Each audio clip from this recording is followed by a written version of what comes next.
미국이 오늘 읽을 책 뭐예요? 오늘 읽은 책은요. 커크 월러스 존슨의 깃털 도둑이라는 책입니다. 네. 제가 한번 책을 소개시켜 드리겠습니다. 이 책은 2009년에 벌어진 실화를 바탕으로 쓴 범죄 다큐멘터리입니다.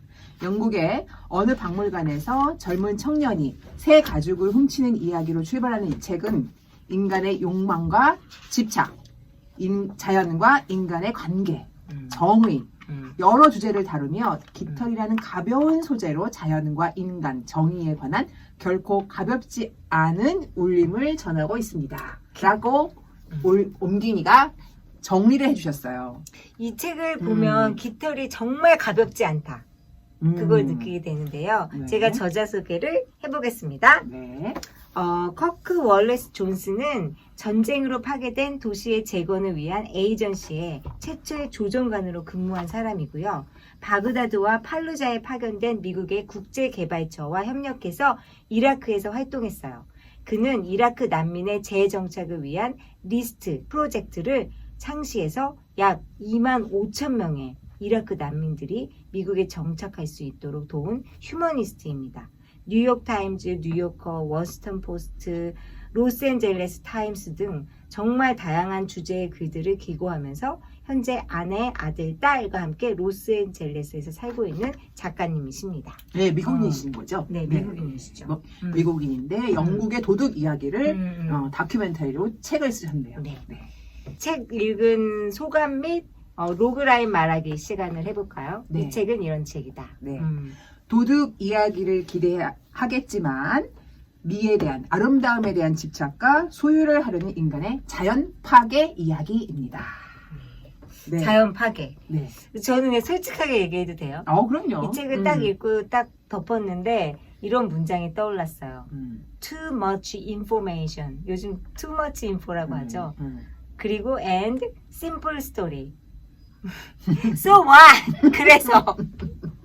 그래서 탐미즈를 표방한 소유적 자연 활동가의 이야기다.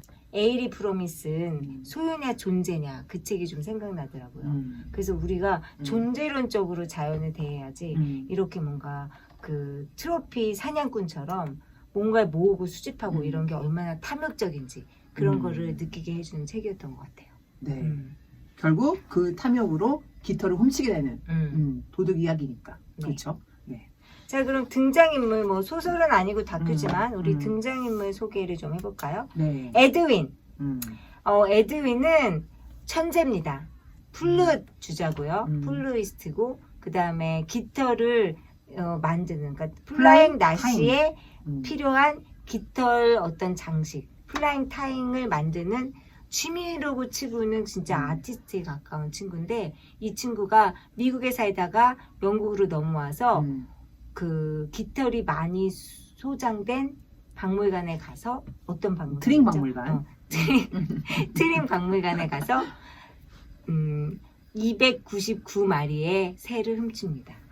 그리고 507일 이후에 잡히죠. 네, 그러니까 이 이야기를 들은 이 작가 월리스가 진짜 이 도둑이 어떤 방식으로 도둑질을 했고 그 다음에 남은 새들은 반납이 되었는가, 이 새들은 어디 갔는가, 그리고 이 왜 도둑은 감옥에 가지 않았을까, 이런 거를 다큐멘터리 형식으로 인터뷰를 해가지고 다 풀어헤칩니다. 네, 그렇습니다.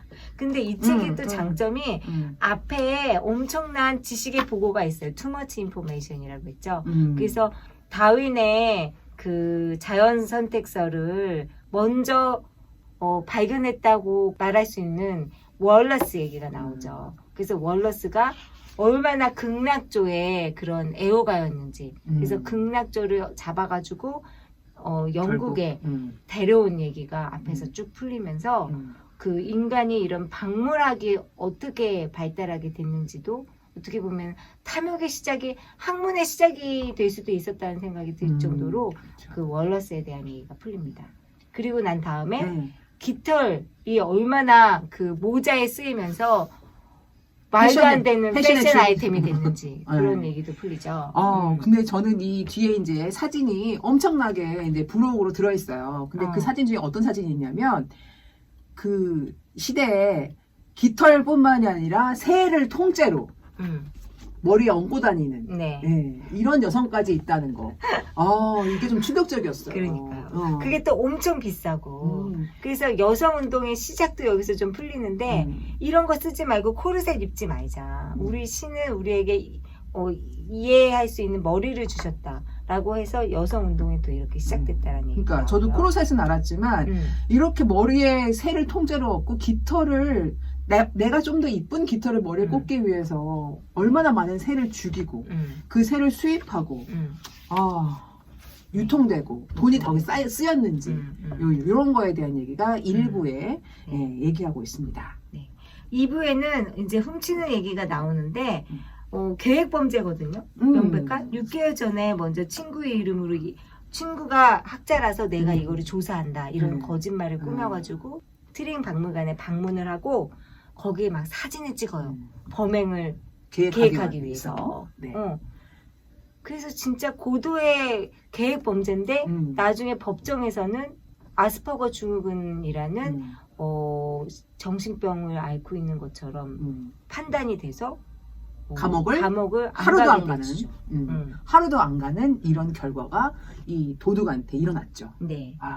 근데 이제 이 재판에서는 그 전 재판에서 예시가 된 재판이 묘비에 들어가가지고 해골하고 뼈를 훔쳐가지고 그거를 장식품으로 썼던 그런 청소년 아이들이 아스퍼거 증후군으로 마찬가지로 감옥에 가질 않았어요. 근데 이것 때문에 이 친구도 이제 그 아름다움을 추구하고 내가 그 새를 훔치는 것만 했지 얘가 다른 거라는 소통을 할 수가 없는 애다. 이거 봐라 지금 저렇게. 근데 명백히 돈을 벌기 위해서 훔쳤거든요. 왜냐하면 아빠 엄마가 무슨 농장을 하시는데 그게 다 이제 안 돼가지고 집에 돈을 붙여드려야 되고 플루이스트이기 때문에 플루스 또 비싼 걸 사야 되거든요. 그래가지고 얘가 299마리를 훔쳐가지고 그거를 한꺼번에 팔면은 이게 너무 경제적으로 자기가 이득이 없으니까 하나하나 뜯어가지고 지퍼백에다 넣어가지고 거기 에어사이트에다가 아주 고가로 팝니다. 근데 고가로 파는데 또 약간 되게 친한 노르웨이의 친구 롱 응우엔이라는 친구를 이용해가지고 또 나쁘게 말하면은 약간 호구로 삼은 거죠. 그렇죠. 걔도 팔게 하고 나한테 돈을 입금하라고 하고 어떻게 보면은 약간 돈 세탁 같은 걸 하게 되는 거예요. 그래서 되게 나쁜 거거든요. 근데 나쁜 도둑이었거든요. 네, 판례 하나랑 그 다음에 심신미약 하나로 풀려나게 되는 거죠. 네. 그래서 우리 이 작가가 이건 아니다 싶어가지고 파헤치는데 결국 둘이 만나요. 나중에 이제 3부에서 그 인터뷰한 내용이 나오는데 3부에서 이제 시간이 흐른 다음에 이 친구를 만난 거잖아요.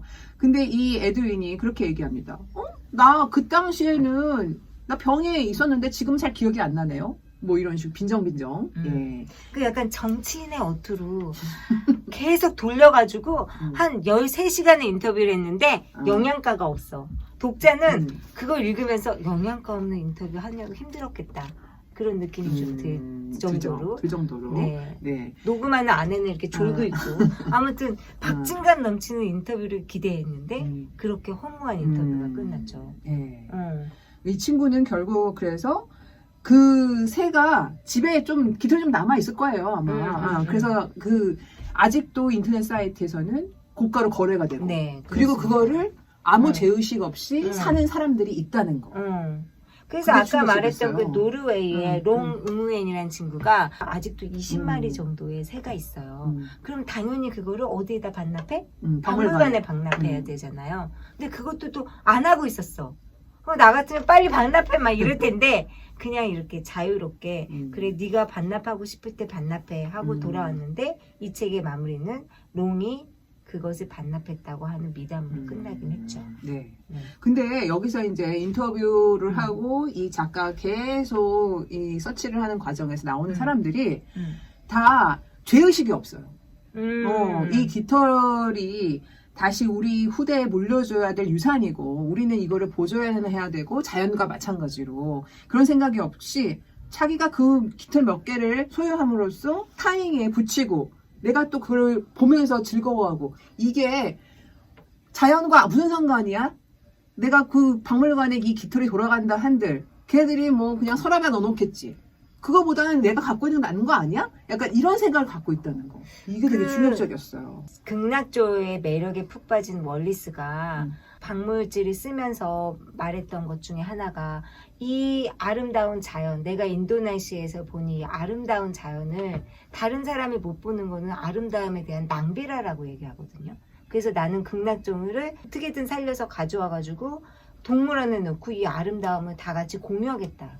라고 했는데 저는 그게 아름다움에 대한 낭비가 아니라고 생각하거든요. 그렇죠. 그렇죠. 근데 이런 사람들도 박물관에 그냥 서랍에 있는 거는 어떻게 보면 되게 낭비지. 그거 꺼내서 우리가 아름답게 공작을 하고 그거를 주고 팔고 서로 공유하는 게 오히려 더 좋은 거지. 라는 논리로 전혀 죄의식이 없는 거죠.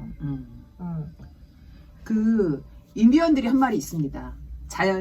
우리는 자연을 빌린 거다. 이런 말이 있는데 그거를 사람들이 아직까지도 생각하지 못하고 있는 거죠.